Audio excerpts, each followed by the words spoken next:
Party जिंदाबाद, Samajwadi party जिंदाबाद। चौधरी इकरा sir जी। गांव धौला हेड़ी में यहाँ मदरसे में मौजूद सभी हमारे गांव के सम्मानित बड़े बुजुर्ग भाई, हमारे बीच में मंच पर उपस्थित प्रधान जी, साथ ही फराद भाई, साजिद हसन जी, संदीप सैनी जी, वाजिद डॉक्टर साहब, गयूर मामा जी, एहसान चेयरमैन साहब और अमजद प्रधान जी, सतीश मामा जी सीकरी से, नाजिम प्रधान जी और तमाम जितने भी लोग हैं, सभी का मैं शुक्रिया अदा करना चाहती हूँ।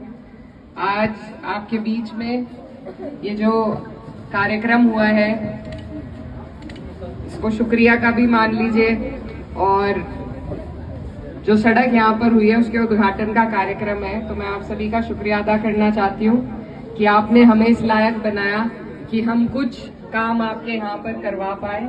आपकी मेहनत थी, आपकी दुआएं थी, आपकी हिम्मत थी, जिसने मुझे बहुत ही कम उम्र में देश की सबसे बड़ी पंचायत में भेजने का काम किया। तो मैं तहे दिल से आप सभी का शुक्रिया अदा करना चाहती हूँ। और ये आपकी हिम्मत है कि आज मुझे मौका मिला कि मैं अपने लोगों की बात हिम्मत हौसले के साथ सदन में उठाने का काम करूं। एक सांसद के कई सारे काम होते हैं, पार्लियामेंट में अपने लोगों की आवाज पहुंचाने के साथ साथ धरातल पर जो भी आपके अधिकारियों से काम पड़े उसमें आपका कंधे से कंधा मिलाकर साथ देना हो या विकास के कार्य हो। तो मेरी कोशिश है कि सभी जगह पर जिस तरीके से मेरे वालिद साहब अपने लोगों के लिए अड़ जाते थे, उसी तरीके से आपके लिए हम लड़ाई लड़ते रहें। और इंशाल्लाह खून वही है, डरते हम अल्लाह के सिवा और किसी से नहीं है। तो कोशिश भी यही रहेगी कि आपकी लड़ाई को पूरे हिम्मत हौसले से लड़ने का, चाहे कहीं भी हो, हम कोशिश करेंगे। लेकिन इसमें हमें इस लड़ाई में आप सबके साथ की, आपके प्यार की, आपके दुआओं की जरूरत है। अब जो आगे आने वाला चुनाव है वो 27 का उत्तर प्रदेश का चुनाव है, जो आपके और हमारे लिए बहुत ही जरूरी है। आप देख रहे हैं लगातार 10 साल से कैसे लोगों की सरकार चल रही है और किस तरीके से काम हो रहे हैं। मैं समझती हूँ जो यहाँ के मौजूदा विधायक हैं, एक तबका तो ऐसा है जिसे को बिल्कुल किनारे लगाकर काम कर रहे हैं। हालांकि ऐसा होना नहीं चाहिए। आप अगर हमारा काम उठाकर देखेंगे तो हिंदू मुस्लिम जात बिरादरी का कोई भेदभाव नहीं है।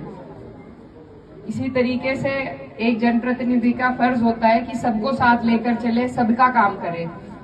आप लोगों की अनदेखी इस सरकार में जो हो रही है, उससे निजात पाने का अगर कोई तरीका है तो आपके वोट का जरिया है। मैं वैसे तो आपका शुक्रिया अदा करने आई थी, लेकिन क्योंकि वक्त कम है अब चुनाव में, तो ये आपको कहना चाहती हूँ कि ये 5 साल का लंबा वक्त काट के टाइम आया है। पहले भी जो यहाँ से हमारी समाजवादी पार्टी के प्रत्याशी थे, उनको बेईमानी से ही हराया था, ये कह लीजिए। तो इस बार आपको और हमें तैयारी दुगनी रखनी है। ये सारे हथकंडे आजमाएंगे, लेकिन आपको हमें घबराना नहीं है, डरना नहीं है, किसी की बातों में नहीं आना, बहकना नहीं है, क्योंकि आपका वोट ही आपकी ताकत है। अगर उस ताकत का हम सही जगह सही टाइम पे इस्तेमाल ना करें तो फिर गलती सिर्फ हमारी है, हम किसी को दोष देने वाले नहीं हैं। आपने समाजवादी पार्टी की सरकार देखी है पहले भी, किस तरीके से आपका सम्मान रहा, किस तरीके से सभी लोगों के काम होते आए हैं। और आज हमारा नारा भी पीडीए का है। उस नारे के तहत हमें और आपको सबको मिलकर मजबूती के साथ काम करना है, क्योंकि यही तरीका है इनसे लड़ने का, और लाठी डंडे से और किसी तरीके से हम नहीं लड़ सकते। अगर हम ऐसे लोगों को जो सबके साथ इंसाफ करें, जो सबकी बात सुने, जो गरीब मजलूम की आवाज को सुने, अगर ऐसे लोगों को नहीं जिताएंगे तो इसी तरीके के बेईमान हमारे ऊपर बैठकर काम करेंगे। तो इन बेईमानों की सरकार को हटाना है आपको और हमें मिलके, और बहुत मुश्किल काम नहीं है। यहाँ जितने भी लोग खड़े हैं, अगर आप अपने गांव गोहान में 5-5 लोग और जोड़ लो, सिर्फ 5 लोग और जोड़ने हैं और इंशाल्लाह आपकी सरकार बन जाएगी। तो बहुत मेहनत का बहुत मुश्किल काम नहीं है। जितना ये काम हुआ है उससे कई ज्यादा काम सरकार के रहते हम यहाँ आपके बीच में करा सकते हैं। ये मेरा आपसे वादा भी है, लेकिन इस वादे के लिए, इस वादे को पूरा करने के लिए आपकी हिम्मत और आपके साथ की जरूरत है कि आप लोग जिस तरीके से आपने 2024 में हमें वोट दिया, दुआ भी करी, हिम्मत भी करी, उसी तरीके से 27 के लिए हम सबको मिलकर मेहनत करनी पड़ेगी। क्योंकि कहीं ना कहीं इसके बाद गुंजाइश हम में भी नहीं रहेगी कि लड़ाई लड़ सके और आप में भी नहीं रहेगी कि आप सह सके। तो ये जो कोशिश है हमारी, ये आखिरी कोशिश के रूप में होनी चाहिए। उतना ही दम, उतनी ही ताकत इसमें लगा के हमें करनी पड़ेगी ये कोशिश।